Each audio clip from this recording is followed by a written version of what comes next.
Hello everyone, and welcome to another real-time strategy top 10 video. With the release of Total Warhammer 2 comes exciting prospects for its future. Currently there are some interesting exclusions from the current faction's army rosters. As an avid lover of the fantasy lore, races and units, I've created a list of my top 10 missing units in Total War Warhammer 2. As always, this is my opinion, and remember that the date at which this video was made. I hope you enjoy this list, and remember to share your opinions down below in the comments.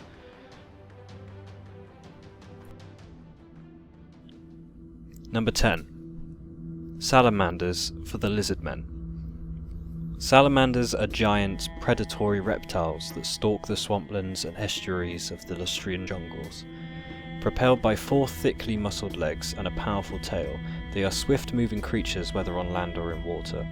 Salamanders are voracious hunters, and their favoured method of catching prey is to swiftly close the distance, moving through underbrush or even submerged underwater. Once within range, they launch a burst of highly corrosive liquid from their gullets, a substance so volatile that it bursts into flames upon contact with the air. Salamanders could be a good unit in the same way that the Warp Fire Thrower is for the Skaven, a strong, powerful, short-ranged unit. It would also be a good inclusion in the close combat capabilities of the Lizardmen. The Lizardmen do have some bulky special units already, such as the Crocscores, Stegodons and Basilodon, which is why this is lower on my list. But it would be a nice addition to the Lizardmen roster, having some fire-breathing units on the field, since many large units in the game, first especially, are vulnerable to fire.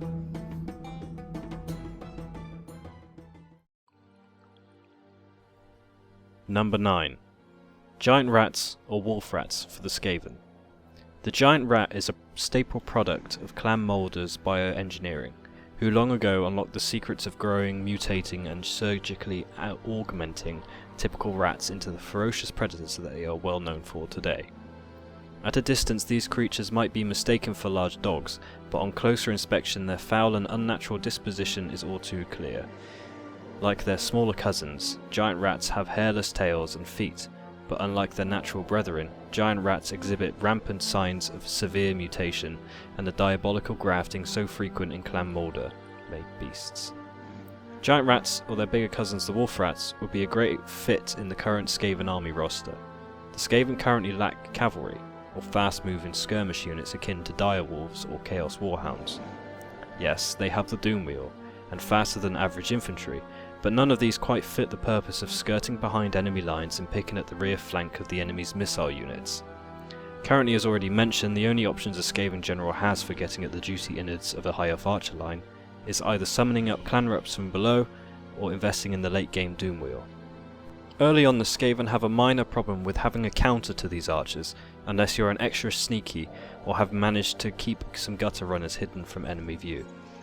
These fast-moving, weak, cheap and annoying units would help this gap in the roster. They could be a tier 1 building that eventually leads into Rat Ogres and the Helpet Abomination. Every army has its weaknesses, and the Skavens lack a cavalry as one of theirs, which in turn gives them more of a challenge, which is welcome. So I understand why these units were not included, but it would be nice to see them on the battlefield.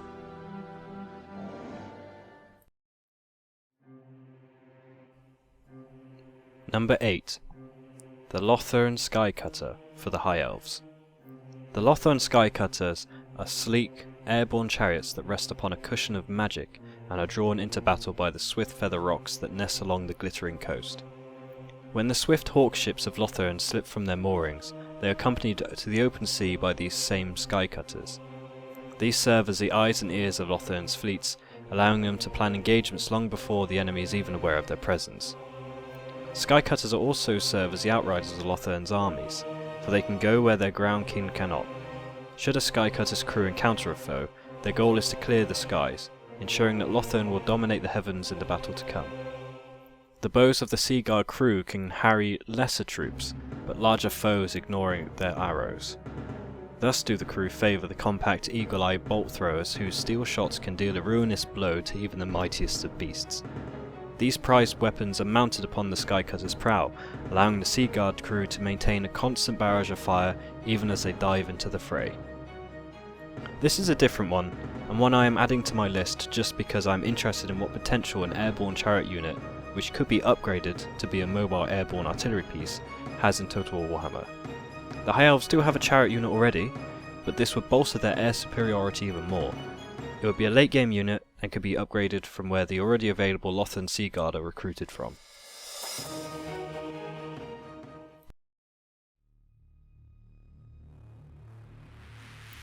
Number 7. The Caribdis for the Dark Elves. The Caribdis is a loathsome beast of the uncharted depths, its kind seldom seen on land save for when the Dark Elves goad one to the war.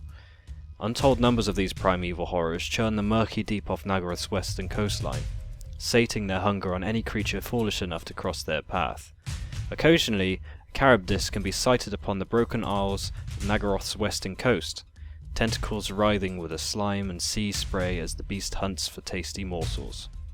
Once broken, a Caribdis can be counted amongst the most formidable weapons at a Beastmaster's command. Its slimy body, adapted to resist the fantastic pressures of the ocean, is unstoppable once on land, possessing colossal strength and incredible fortitude. Smaller foes are plucked from the battlefield and swept into the Caribdis' maw by its crown of flailing tentacles. Larger ones are entangled and held fast, whilst razor-sharp teeth feast upon their succulent flesh. The Caribdis' digestive juices are ferociously efficient, and can dissolve flesh, metal and bone in a matter of minutes. The gemstones, however, are curiously resistant to the attentions of the monster's gullet. Indeed, the belly of a slain Caribdis is something of a treasure trove, full of somewhat magical possessions adorned its victims at the moment of digestion. Such items provide some solace to a Beastmaster who is unfortunate enough to lose his Caribdis to battle. If he is lucky, the value of these treasures will be at least partially offset the expense of acquiring a new plaything. This unit would expand the Dark Elves' monster roster and could improve on the already imposing Hydra unit.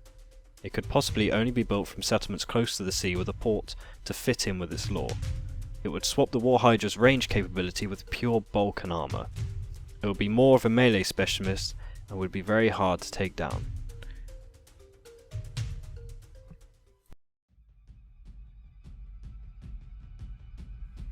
Number 6. Ripperdactyls for the Lizardmen. Ripperdactyl riders are amongst the greatest and most fearsome aerial warriors to ever soar across the skies of tropical Lustria. Though skinks found training pterodons relatively easy, turning Ripperdactyls into sky mounts proved far more difficult. While sustaining many losses, skinks learned that hatched Ripperdactyls could not be trained. Even stolen eggs were problematic, as upon cracking its shell, the claw-winged creature inside attacked the first thing it saw. If the skink survived, there was a chance the beast might bond to him, although such things took much time and many scars. After about a year, if the Ripperdactyl had not yet eaten the skink, it accepted him as his master. Although Ripperdactyls are merciless killers, eager to devour anything that moves, there is one foe that they target above all others: the Lustrian blot toad. The largest member of the barking toad family is a noxious beast known to invade the cliffside layers of Ripperdactyls. Even a single such toad produces an odour almost unendurable to cold-blooded creatures. When gathered in numbers, they release enough foul gas to drive off a hungry carnosaur. For reasons unknown, the favourite food of blot toads is Ripperdactyl eggs. Naturally, Ripperdactyls seek out such beasts, destroying any they find with extreme prejudice. Skinks have learned that covertly planting a single such blot toad upon an enemy unit, the diminutive riders can target who is most likely to bear the brunt of the Ripperdactyl's screeching fury. Ripperdactyls would be a nice melee alternative to the pterodon riders. They would swap the ability to release the boulders with pure fighting prowess. They could be accompanied with a blot toad that gives your army a sort of scouting mine instead of the boulders. If an enemy unit walks over the toad when the Ripperdactyls attack, an attack buff could be triggered. Being the best of the best, these Ripperdactyls would be the next tier unit in the building recruitment.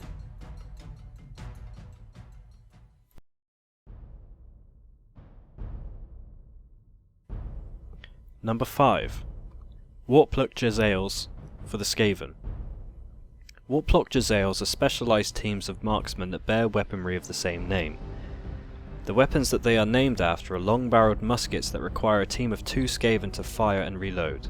This is because the rifle the marksman team uses is extraordinarily long. Aided by its tremendous length, a a Warplock Jezzail is capable of hitting targets at a greater distance than conventional bow or black powder firearms. Once the rifle is fired, the weapon unleashes a single bullet made up of a refined toxic warpstone at such a high velocity that it strikes with a force capable of penetrating through even the thickest enemy armour. Although moving too quickly to be seen, the bullets fired by a Warplock Jezzail leave behind a faint green vapour trail. This generally exposes the weapons team to enemy fire. For this reason, what started out as a mere aiming platform for the long-barreled rifle has turned into a protective shield designed to shield the vulnerable Jezzail team from retaliatory arrows, bolts and bullets. This team would be a great range addition to the Skaven roster, as currently the only ranged non-siege units are slingers, which have a skirmish range. Warplock Jezzails could fill this lack of range with slow firing but very armour-piercing damage.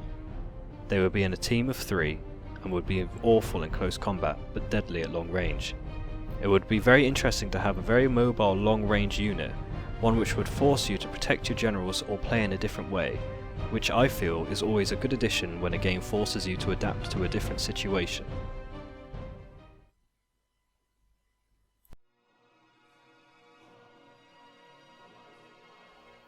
Number 4. Sisters of Slaughter for the Dark Elves. The Sisters of Slaughter are first amongst the gladiatorial guilds, the undisputed queens of the arena.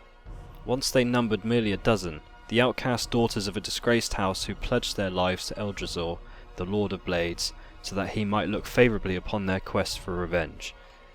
Now, with their vengeance long ago carved into the bones of their family's betrayers, the sisters have thousands of experienced fighters spread amongst the enclaves in all the great cities, and a legend that has reached even the shores of distant lands. As for Eldrazi, he is greatly satisfied with the results of his patronage, and for the half-forgotten outcast of the Elven Pantheon, his power has grown much with the sisters' rise. Most sisters live their entire lives in the arena, performing bloody deeds of battle for baying crowds. There comes a time for many, however, when the ritual of arena combat becomes staid and unfulfilling. Thus, a fortunate dreadlord can find himself approached by a band of sisters seeking to test their skills on a real battlefield. Few commanders find it possible to reject such an offer, for the sisters demand no plunder in return for their services, only the promise of a foe that will truly test them. So it is that many a Dark Elf raid is headed by a gaily laughing warrior woman who dance into battle with ferocious grace. Most foes trained for battle of regiments and shield wars are easy prey. The sisters do not slow their approach as the enemy looms, but vault sure-footedly over the locked shields to throw themselves, weapons swinging, into the formation's heart. Moments later, the surviving foes cast down their weapons and flee, their will to fight broken. The Sisters of Slaughter are no longer concerned with them. Eyes glittering with battle joy, they run towards the next foe, eagerly searching for opponents worthy of their skills. This unit will be a natural upgrade to the Witch Elves. Pure melee, low armor value, much like the War Dancers for the Wood Elves, but massive damage output. Armor-piercing barbed whips could cut through large armoured units. They could gain Unbreakable if they have been in combat with the same unit for a certain amount of time, to show them being satisfied with finally finding a worthy opponent.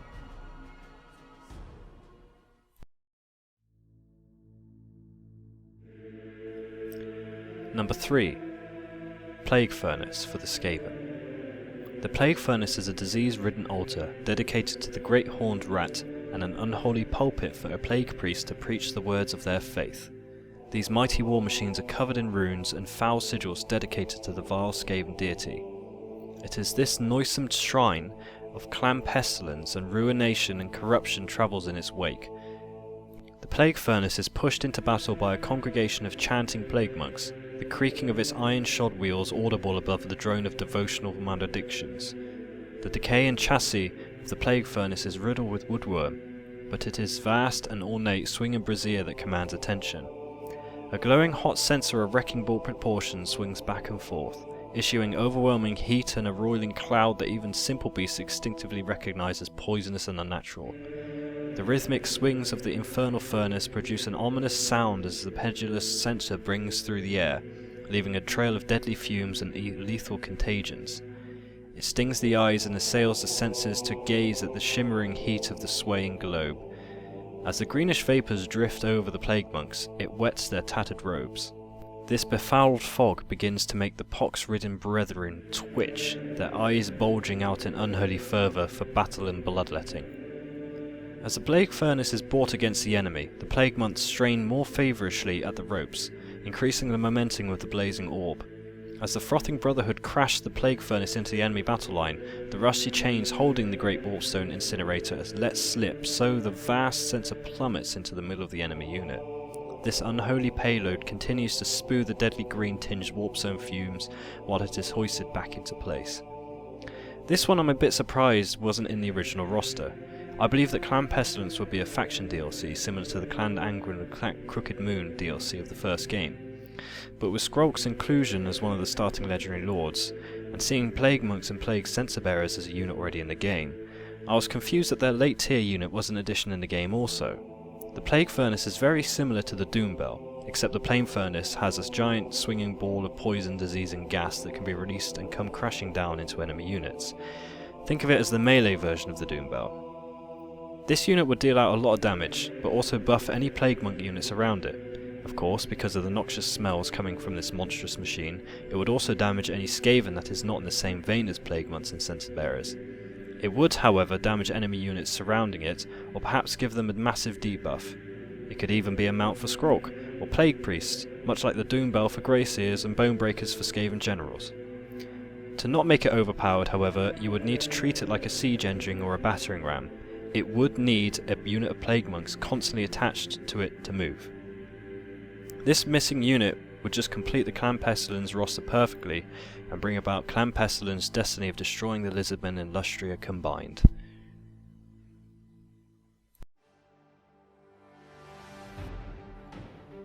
Number 2. Cauldron of Blood for the Dark Elves. The Cauldrons of Blood are rumoured to be gifts from Cain, who bestowed them upon the Witch Elves as rewards for their single-minded dedication to his cause. At least that was Morathi's claim when she gave the first of these brass cauldrons to the cult of Cain. Each is kept filled with the blood of countless sacrificial victims, though curiously it never overflows. The cauldron always maintains the same level, no matter how many gallons of lifeblood are poured into it, as though the very metal of the cauldron thirsts. Each cauldron of blood lies heavy with dark enchantments and, with the proper knowledge, a death hag can access these to unleash the many blessings of Cain. Chief of these is the cauldron's ability to restore youth and vitality to those who bathe within it. As Morathi kept the innermost secrets of the cauldron to herself, all others who utilise this blessing must frequently repeat the bathing process or soon find themselves in their old and withered states once more.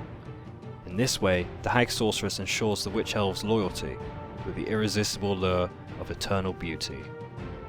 The Cauldrons of Blood are ordinarily kept safely secured within the temples of Cain, but one is occasionally brought forth when the great host of Witch Elves marches to battle.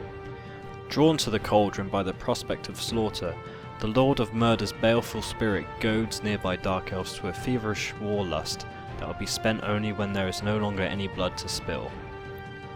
This unit would be similar to the previously mentioned Plague Furnace, except it would need a unit of Witch Elves to move it. The Cauldron of Blood would severely buff nearby Dark Elf units, much like a more powerful Mortis engine in the first game. It can be a late game mount for sorceresses. It would not have much melee capability, but it would be needed to take down if you had any chance of defeating the Dark Elf army in battle. It could not only buff nearby Witch Elves' attack and defense, but could grant them unbreakable, showing their feverish war lust that the cauldron creates.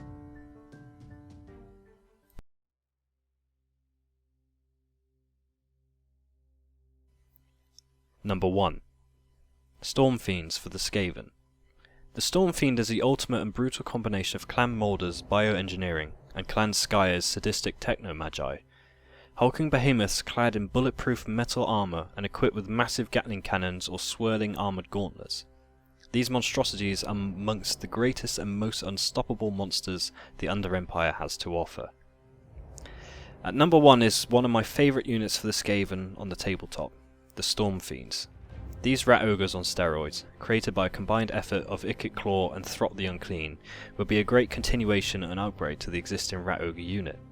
This progression would be similar to how the skin wolves in the Norscan faction can be upgraded to be armoured skin wolves, except these rat ogres are not only armoured, but they are bigger, bulkier, and have an awfully Skaven array of weaponry attached to them, some even with Gatling guns for hands. They are actually 2 Skaven in one. There is a big bruiser of a rat as the main bulk of the character, but there is this small, weak but intelligent Skaven attached to his back controlling him to make sure the big ogre does not go into a frenzy and can be somewhat pushed in the right direction. These monsters were introduced in the end times era of Warhammer when the Skaven were in their prime. Stormfiends would be a small unit of perhaps 3 to 6. They would be a very late game unit and very expensive, but they would pack a punch, ideal for being a wall of flesh that can also deal out a lot of damage. Currently I feel the leap in the Skaven building for Clan Moor's awful creations a bit lacking. The first stage building at tier 3 or 4 lets you build rat ogres, but then it's not until about tier 5 or 6 that you actually get to build a hell pit abomination. Why not have it go tier 4 rat ogres, tier 5 hell pit, and then tier 6 Stormfiends, along with needing the Skaven equivalent of an armory which allows you to build a doom wheel. Stormfiends would give a bit more variety to the standard rat ogres. They would be a strong late game unit that could be a lot of fun on the battlefield. A moving artillery unit that can deal out massive close combat damage.